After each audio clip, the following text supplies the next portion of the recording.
Hey, good morning, everybody, and welcome to the Unlock Show. I'm your host, Tracy Wilson. My pleasure to be here finally with you guys this morning. I want to have a little bit of I suppose I'm going to allow you to have a bit of a giggle at me today. Been one of those mornings, I just have to say. You're probably realizing if you're watching live right now on Facebook or YouTube, you're like, hey, Trace, your banner or your notification says that you weren't going to be going live till 10:30 tonight, and here you are, and it's just after 10:45 this morning here, Friday in Australia.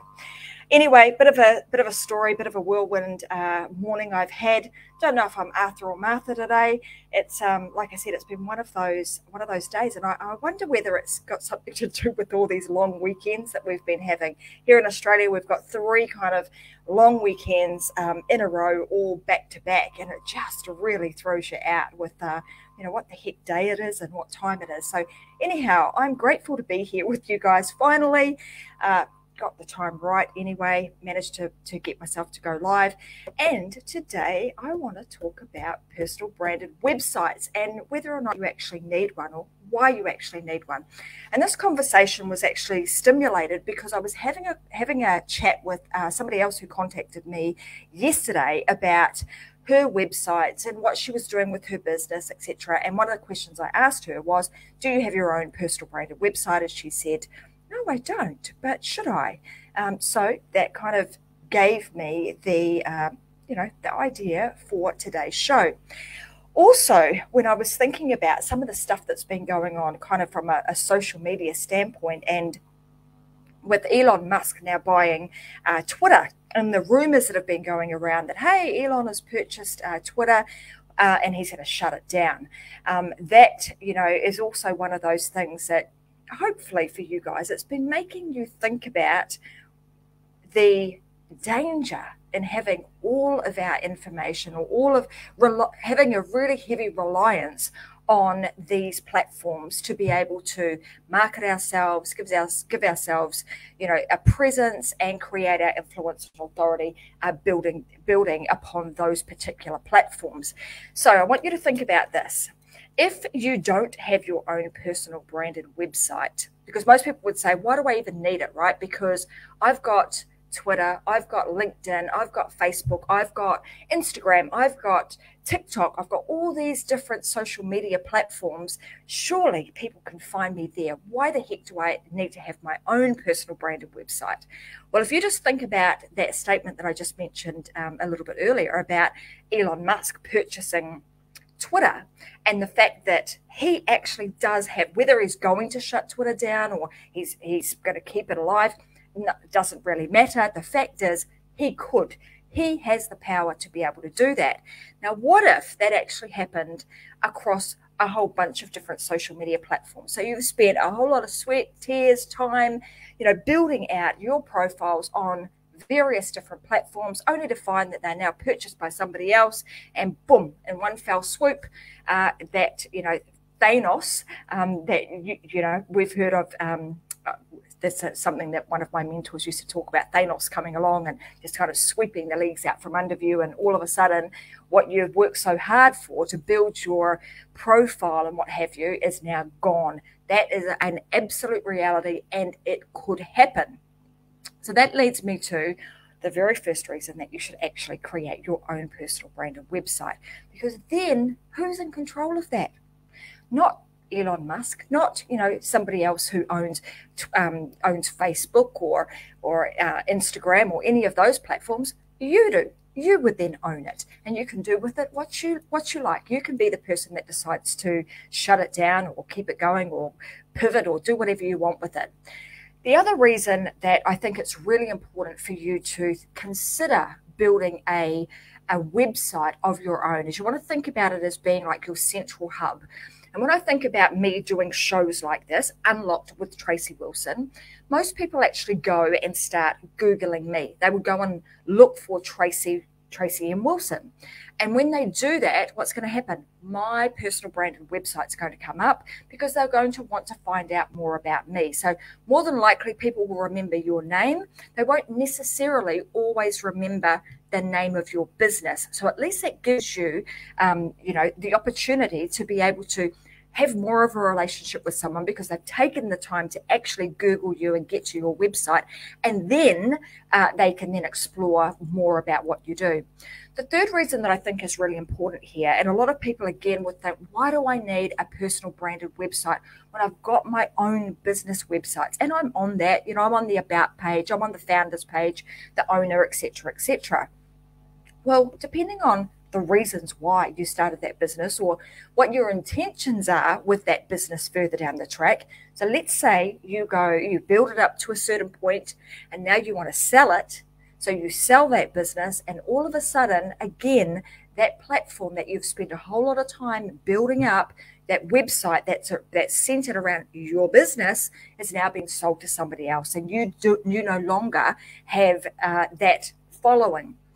Because if you had your own personal site, then of course those people that have gone to your personal branded website, they may just opt in. They may decide that they want to do more business with you on your personal website, and you're able to take that with you no matter what happens further down the track. So those are kind of the big reasons why I think it's really important to do, just take some time to consider building out your own personal branded website with your name, like I do. I have tracymwilson.com. That's where people go to find out more about me. And a lot of the time on my show, I'm also giving away free stuff. I give a lot of business information on there. People can listen to some of the versions of the show that maybe they've missed, all sorts of things that they can actually get by going to my personal branded website. Now, I want to cover off just a couple of other, I suppose, key reasons why, in my opinion, it's really important to have your own personally branded website. Let's say it gives you some level of protection because you're able to have control over that site.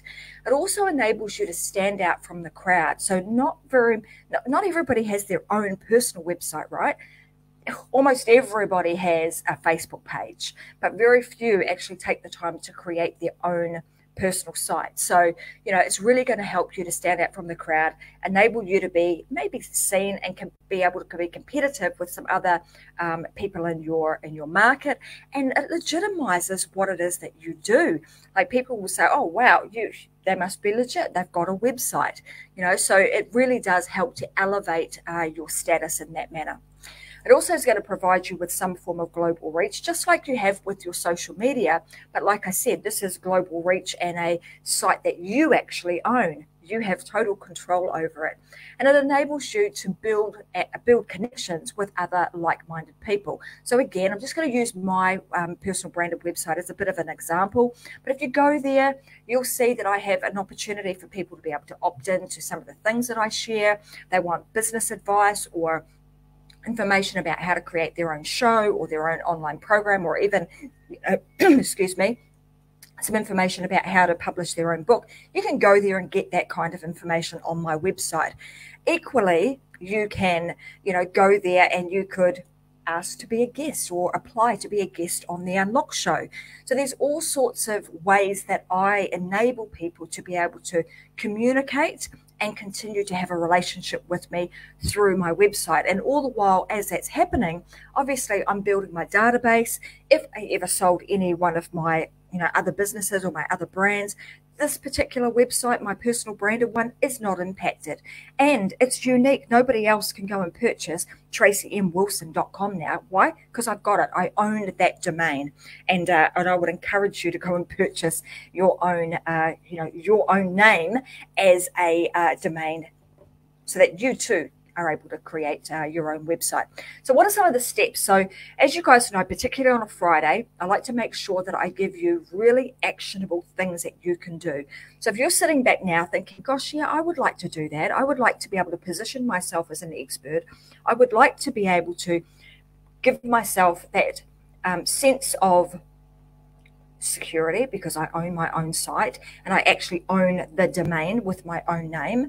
Then I want to make sure that I give you some actionable steps that you can take away and you can actually implement, and you can actually get your own personal website up, as I said in the little notes that description I put in the show, in a jiffy, because what I'm going to share with you is going to make it really, really simple for you to do it. So the very first thing you want to do, and I'm going to say this even if you're not in a position right now that you want to build your personal branded website, the one thing I would say, go away and actually purchase the domain name. So what I mean by that is, like, I've purchased tracymwilson.com. Tracy Wilson, Wilson being so frigging common, and so it was Tracy. I couldn't get Tracy Wilson, but I could definitely get Tracy M. Wilson. So get a version of your name that you can use to personally brand yourself with. And go and grab that. So you could go to places like GoDaddy or Crazy Domains or Bluehost or any one of those kind of platforms to purchase the domain. So that's kind of step number one. And once you've got that domain, then you're going to be able to build a website using that domain as your web address. The second thing you want to do is you then want to explore a website platform, and I'm going to share with you one today. And I'm going to be upfront and honest. I'm a bit biased here. Why? Because I'm the owner of this particular brand that I'm going to share with you. You've heard me talk about it on the show before. It's called Usability. I'll pop it up on the screen.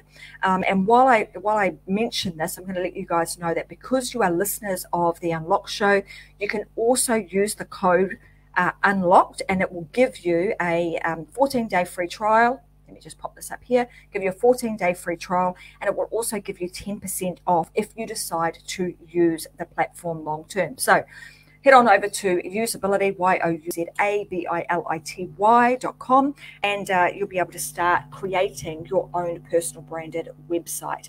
The other thing you can do with that is, once you've got an account, you can put all of your websites in the one account, so that it makes it super easy for you to be able to manage them all. And there's a whole bunch of other features that Usability has that just makes life a whole lot simpler for you. And I might talk a little bit more about those in just a few moments. But you want to get a domain first and foremost, then find yourself a platform that is going to be suitable for you. Usability is a great platform in the sense that if you want a personal branded website, you can totally do it there. It takes care of all of if you've got a business, if you're a coach, consultant, or small business owner, this will take care of everything for you as well. Okay, so once you've done that, you've sorted yourself out with a domain, and you've got yourself a, you know what platform you're going to use. The next thing you want to think about doing is actually making a plan. Now, most people kind of skip this. They just think, oh, I've got to create myself. And this goes for, whether you're creating a website for you personally, or if you're doing it for a business. You want to think through these things. Now, if you're working with a company who's going to actually build the website for you, more than likely they will go through this process with you. But if you're going to, do it yourself, you want to consider these things so that you have a solid plan before you kind of get stuck in and start building out stuff and then find, oh crap, I built something that's not quite what I wanted.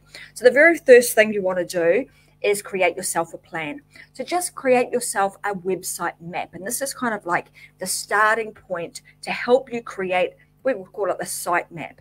What sort of things you want to have on your website. You want to have a home page, an about page, a contact page, might be some products, might be the services that you have. Like, you're thinking through all of these things and just jotting them down. And it doesn't have to be, on anything pretty. It can just be grab a pen and a paper and just start thinking about the stuff that you want to have appear on your website. The next thing you want to do is you want to create yourself a very basic wireframe. What the heck's a wireframe? It's basically black and white. You can just use pen and paper to do this, and just start drawing out, each page that you have. So again, your home page, your about page, your contact us page, so on and so forth. And just think about, on each of those pages, what are the elements that you want to have on each of those pages? So it might be an image, it might be some text, it might be an opt-in or some sort of offer that you have on each page. It might be a contact form, whatever it is. You're just going to jot those down. And you can do it in stick figure, picture format is what a wireframe would look like anyway. And just start jotting those down. Because again, when it comes time for you to get stuck in and start building using something like Usability, it's going to make the process really, really easy, because you'll simply be able to drag and drop the elements that you want onto the page.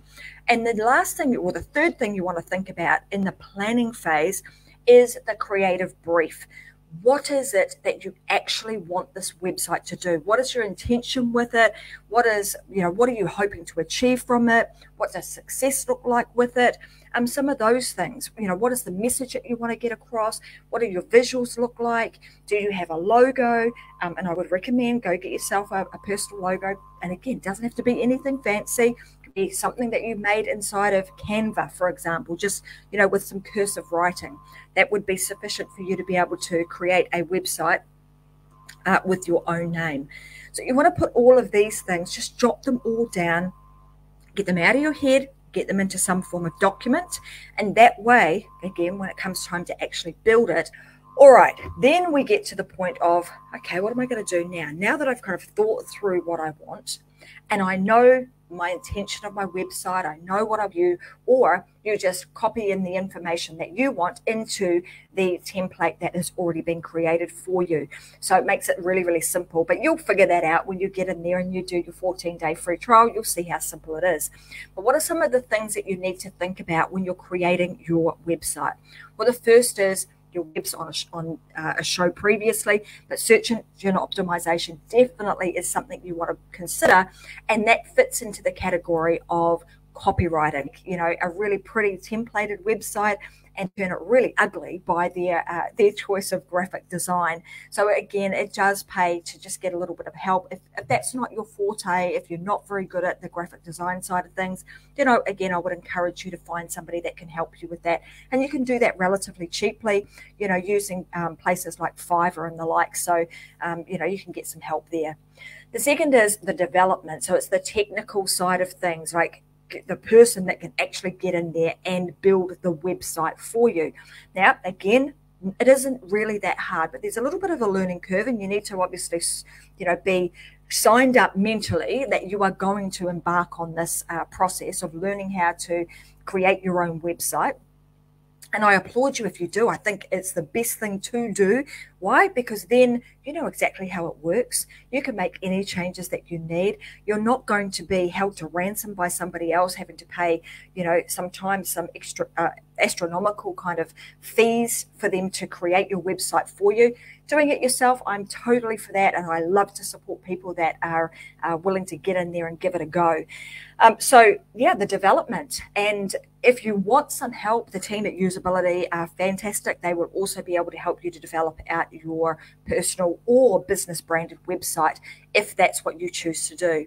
I've already covered off search engine optimization, which is kind of the words that we use and where we place them on, in the website, so that when people are searching through Google, that your website has the best possible opportunity of showing up in the lineup of searches for them, so that they then can obviously come in and do some business with you. And then the last thing is thinking about conversions. So it's one thing to actually have people come to your site. It's another to actually get them to convert. So whether that means that they actually convert into buying something, whether it means that they convert into being, a subscriber, you want to be thinking about that and looking at your analytics so that you understand where the drop-off points are, or where some of the, I suppose, the problem points are in your website. And again, you'll learn a lot of this stuff over time as you start diving in and start working your way around a program such as Usability, or any other program for that matter, or you could hire somebody to actually keep an eye on that stuff for you. You essentially take on the roles that you are comfortable with. If there's any of those roles that you think, gosh, I'm just not quite there in that area, then you might, decide to employ somebody to help you. But equally, I'm going to say, get in there and give it a go. When you're building out your own website, and particularly when you're doing it yourself, you'll realize that nothing is set in concrete. You can change it anytime you like, and as your skills get better and better, you can jump right in and start updating your site, improving the imagery and improving the copy as you go. But important for you to be able to do that. It doesn't matter what pages you have on there. I'm just going to rattle off a few things that you might want to consider, so that when you're doing your website planning, you can also take these to my sales, nor is it translated into my database. And it makes it really difficult for that to happen when you don't have the opportunity for people to opt in or purchase something from you. So really important that you have, those calls to action or some way of being able to capture people's data and information so that you can. On Wednesday, I had Hans Skillrud on my show. I would recommend that you go back and you watch or listen to that show, because he gives some great information about the legalities and the legal requirements that we have of what we need to put onto our website. And I can say, in usability, you'll be able to do that really, really simply. But go and listen to that podcast and that show, because he gives you some great information about that. So calls to action and also forms on your page, really important. Again, for the simple fact that people have taken the time to go to your website, hopefully because they want to know more about you, or they probably want to buy something for you, or figure out, who are you, invite you to something. There's a reason why they are there, hopefully not just to spam you, but there's a reason why they are there. And you want to make sure that you give them a reason to be able to come back. You give them a reason to be able to continue the conversation with them. And that's often by creating some form of offers, by way of lead magnets or opt-ins, or a contact form, or some way of them being able to continue that conversation with you. The next things that you want to put on your website are what we call trust builders. Now, what are these trust builders? Now, these are elements that you can have. You can sprinkle them throughout your website. You have things like testimonials. You might have some accolades for awards that you have won. You might have certifications that legitimize what it is that you are about. You might have a membership site on there, an ability for people to be able to become a member of your community and learn more about what it is that you teach or what it is that you share. You might also you absolutely want to make sure that you have these, particularly if you have any checkouts. You want to make sure that you have the security symbols on your website.